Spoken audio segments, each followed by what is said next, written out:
Internet. Today I wanted to talk about a very interesting fantasy I have observed in my autistic patients, both high functioning and classic. I'm saying classic because I find it very distasteful to say lower functioning, so I'm saying classic autism, right? So this fantasy is a fantasy of being a plant. I want to preface this by saying that this is my observations, so has no bearing in objective science. It's purely subjective and purely empirical from my observations. And secondly, I am by no means saying that every single autistic individual has this fantasy. That's not what I'm arguing. I'm not arguing for it to become like a diagnostic criteria. Absolutely not. But I found it very interesting because I have seen it in a good number of people who have autism and who I've worked with. So that's why I wanted to talk about it, because I do think there is value in it. So what is this plant-based fantasy? Well, it's this idea that some autistic people feel that they themselves are closer to plants, or that humanity is plant-like. So what I mean by that is that it's a deep-rooted fantasy in which fundamentally the person is going to have elements of their identities where they identify with the flora and fauna.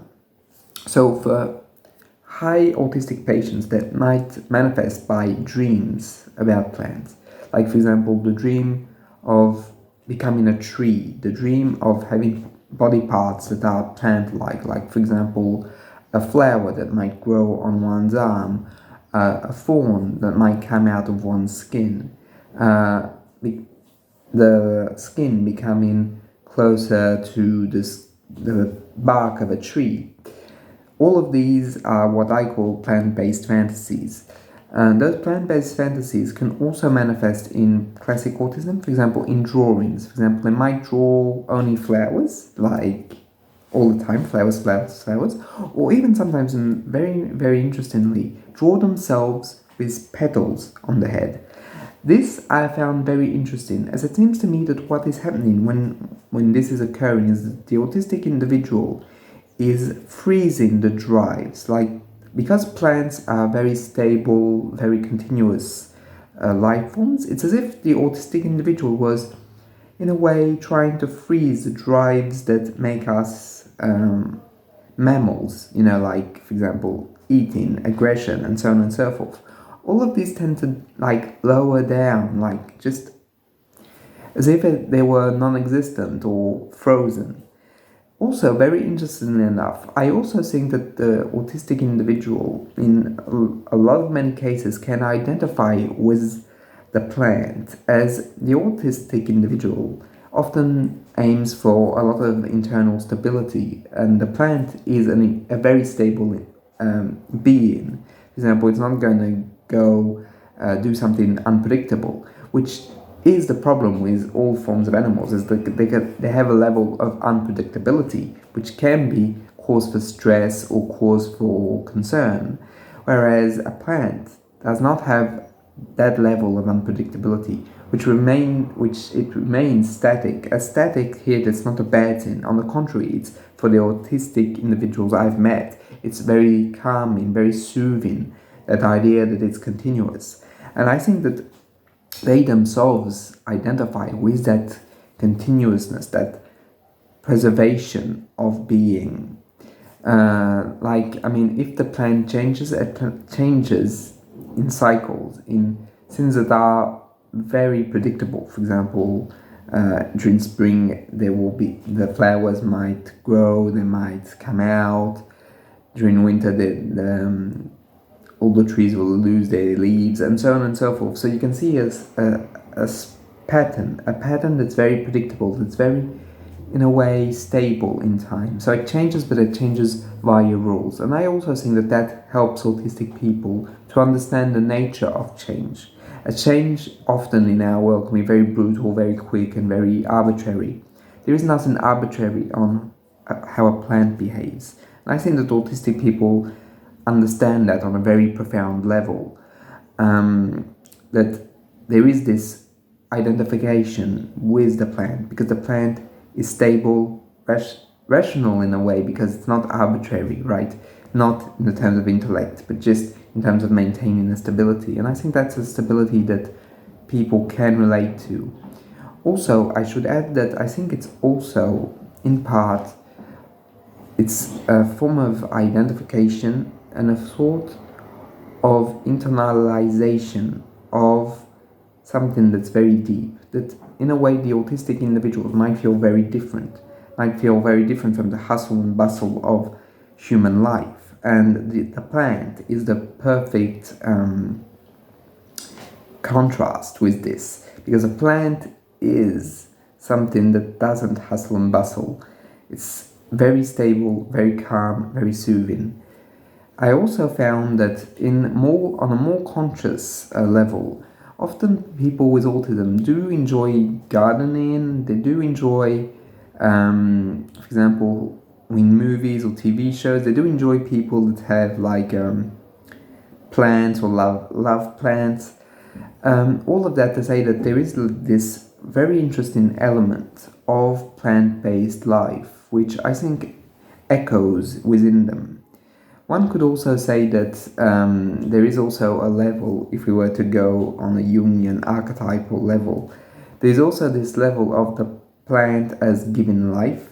Yggdrasil, for example, in the Nordic mythologies, that plant is life, and in a way, autistic people identify with that form of life through themselves and can align themselves with life in their very special way, a life that is different from mammals and from reptiles and so on and so forth, a life that is more calm, more stable, less drive-driven. And I found that to be very interesting because often autistic people might struggle with aggression and sexuality. Not in the fact that aggression is because they feel that might not understand why people are angry or why they use anger, that unableness or difficulty in understanding that aggression is a real true part of it on an emotional level, because intellectually they can figure it out, but emotionally that kind of drives them apart from others. Also, I was talking about sexuality. Not that autistic people can't have sexuality, of course they can, but all that seductiveness, all that apparatus of sexuality can be quite threatening or even sometimes beyond understanding, as there's a lot of subtlety, nuance, and one that cannot always be understood through codes and through rules. It's very, very special in the fact that sexuality as aggression are impulsive to an extent and are, in a way, very spontaneous, therefore unpredictable.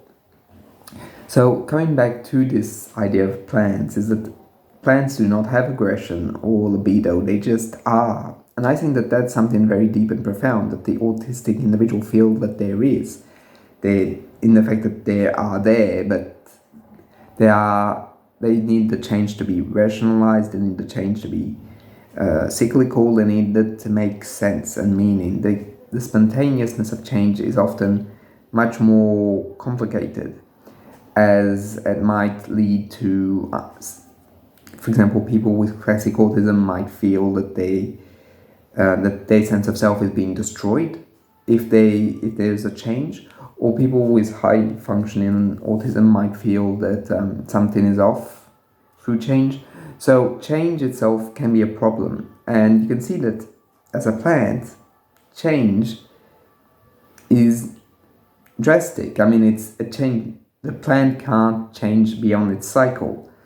And I think that cycleness of it is really something that the autistic individual deeply and unconsciously feels connected to, that they are like plants in the fact that they are stable, they change through cycles, and they can identify with the fact of having drives that are perhaps not as overt as, let's say, neurotypical people, which means that fundamentally they feel on an unconscious level far closer to plants. And I've also heard, but I have not made much research into this, but that autistic children do like to garden, and I do think that that echoes throughout what I've said during this presentation, is that fundamentally there is a level in which autistic individuals might feel so much better with plants because of this sense of stability. I would also argue that it helps them put aside the aggression, in the same way that liking animals, for example, or having a preference for animals is often a way of distancing oneself from mankind, mankind being too unpredictable, too conceived as too vicious, whereas animals and plants are more kind and more caring.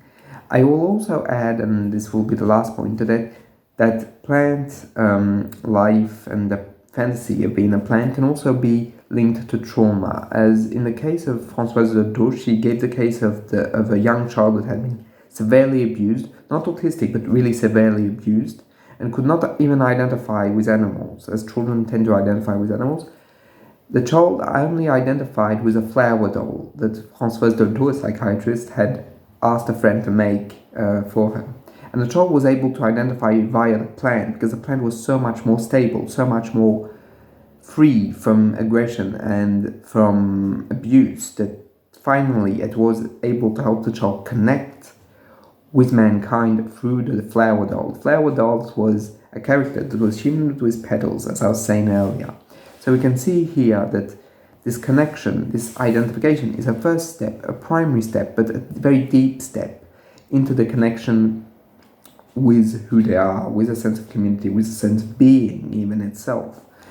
But that fantasy stays within the minds and the hearts of autistic people, and they often come through when you do therapy with them, either through dreams, as I expressed it, or through behaviors, or sometimes even through fantasies of like, oh well, if only I could have this a bark skin, I would feel so much stronger. Or if only I could be like strong as a tree. All of these things show that the autistic individual in a way feels protected by this plant fantasy. And it's a plant fantasy that helps them in a way gain stability, and perhaps even serves as the same forms of fantasy as other individuals might have, of power, of success, and so on and so forth. They might find it with this plant fantasy that in a way they're secure, they gain an inner sense of security through this fantasy, which at the start of therapy is often very unconscious, right? It's not, you can't just say, oh well, you want to be a plant? I mean, that doesn't work, right? But through analysis and through the fact of talking with these people, it becomes apparent that there is something of that ilk, or at least in the people I've seen. Again, and to close this video, I do not say that every single autistic individual has that, right? I want to be very clear. It's just a good number, if not a very high number, of the people I've worked with have expressed such fantasies, and that's why I found it important and even interesting to share it. However, it's like everything. Please take it with a grain of salt and consider it as like an interesting hypothesis, right? So if there's anything you want to ask or anything you'd like to add, feel free to leave a comment. I'll see you in the next one. Bye.